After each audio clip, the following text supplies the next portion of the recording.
حمد الله حمدا بعدد الخلائق، صلاة وسلاما على رسول الله بعدد أوراق الأشجار وقطرات الأمطار، وعلى آله الأطهار وأصحابه الكبار. أما بعد، فأعوذ بالله من الشيطان الرجيم. بسم الله الرحمن الرحيم.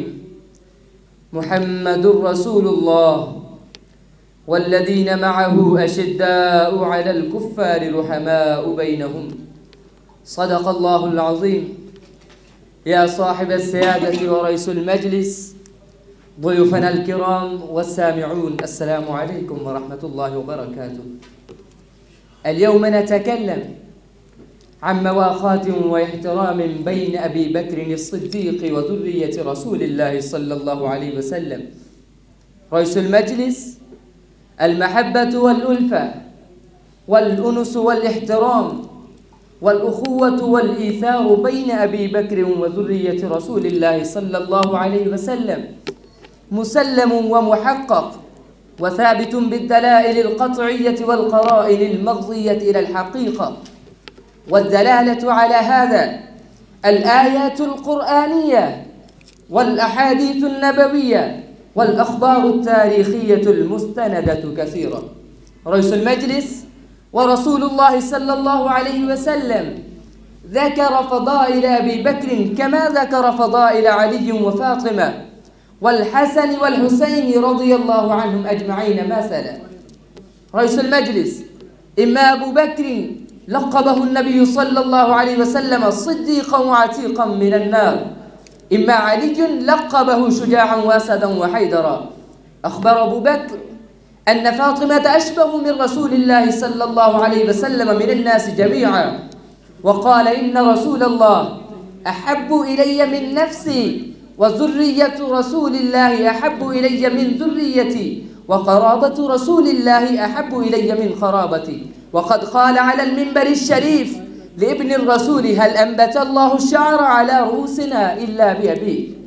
وهو أبو بكر من أول من أخبرنا: من كنت مولاه فعلي مولاه. وهو أبو بكر من شار عليا أن يدعو النبي ابنته. وهو أبو بكر من قال: أخضانا وأعلمنا علي. وهو أبو بكر من أخبر أن ننظر إلى وجه علي عبادة.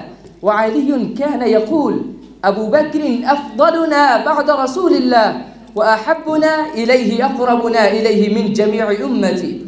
وهو علي من بايع أبا بكر. وهو علي من قال: إن الله أعطى ثوابا منذ بعث رسول الله إلى يوم القيامة من آمن به. وابن عباس مدح أبا بكر أيضا، حيث قال: رجل يرحب من كل أبواب الجنة وغرفها ويقال: مرحبا مرحبا إلينا إلينا. وهو أبو بكر. رئيس المجلس قال علي زين العابدين سماه صديقا: من هو خير مني فاذهب فأحبه وولاه. وقال الإمام محمد الباقر للسائل: نعم، إنه صديق صديق صديق. وقال علي رضي الله عنه: إن الله أنزل من السماء اسما لأبي بكر الصديق. وقال علي رضي الله عنه في تفسير الآية: والذي جاء بالصدق هو رسول الله وصدق به هو أبو بكر. رئيس المجلس، وقال الإمام وقال علي رضي الله عنه: كان يقول: هذا عتيق الله من النار. أصدقائي وأحبائي، من أبو بكر؟ صلى خلفه علي وحسن وحسين وجميع رجال من ذرية رسول الله. بارك الله فيكم. من يفترق بين الذين أجمعهم الله وأجمعهم الرسول؟ والسلام مع الإكرام بدوام فضل الله. شكرا لك على الاستماع.